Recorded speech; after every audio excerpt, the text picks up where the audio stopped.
पश्चिम रेल्वेनं अंधेरी ते चर्चगेट दरम्यान धीम्या मार्गावर सुद्धा 15 डब्बे लोकल चालवण्याचा निर्णय घेतलेला आहे।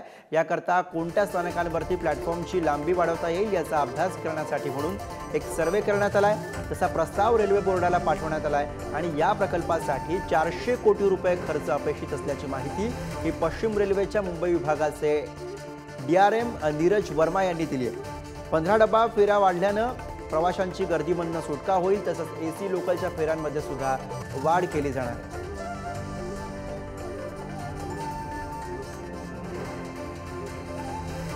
सध्या अंधेरी ते विरार दरम्यान धीम्या मार्गावरती 15 डब्यांची लोकल आहे।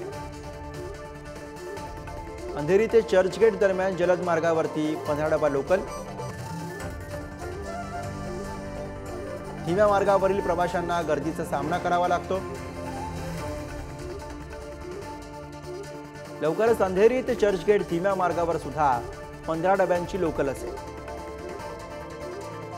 धीम्या मार्गावरती सर्वेनंतर प्लॅटफॉर्मची उंची सुद्धा वाढवली जाणार आहे।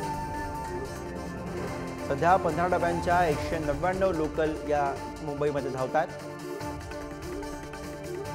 पश्चिम रेल्वे मार्गावरती 12 AC लोकलची ही मागणी। मार्च पर्यंत AC लोकलच्या 50 फेऱ्या वाढवण्यात येणार आहे। सध्या अंधेरी ते विरार दरम्यान धीम्या मार्गावरती 15 डब्यांची लोकल धावते।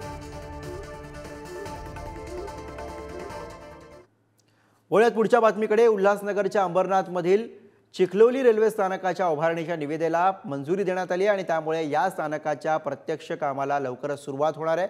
गेल्या काही वर्षांपूर्वी या नव्या स्थानकाला मंजुरी देण्यात आली होती आणि आता खासदार श्रीकांत शिंदे यांच्या पाठपुराव्यामुळे स्थानकाच्या उभारणीसाठी 74 कोटी रुपये मंजूर झालेत।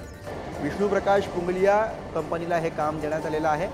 मुंबई रेल्वे विकास कॉर्पोरेशनकडून या कामाची पाहणी केली जाणार आहे। 74 कोटींच्या निविदेला मंजुरी मिळाल्यामुळे या कामाला आता लवकरच सुरुवात होणार असल्याची माहिती आहे।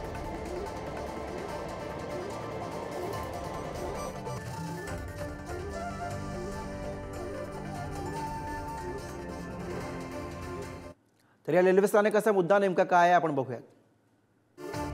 अंबरनाथ बदलापूर दरम्यान चिखलोली हे रेल्वेचं स्टेशन होणार आहे। रेल्वे स्टेशनसाठी 73.92 कोटींची निविदा मंजूर झालेली आहे। पुढच्या 2 वर्षांमध्ये स्टेशनवरनं रेल्वे धावणार आहे। दोन्ही शहरांची लोकसंख्या वाढत असल्यामुळे या स्टेशनची गरज निर्माण झाली। Thank you.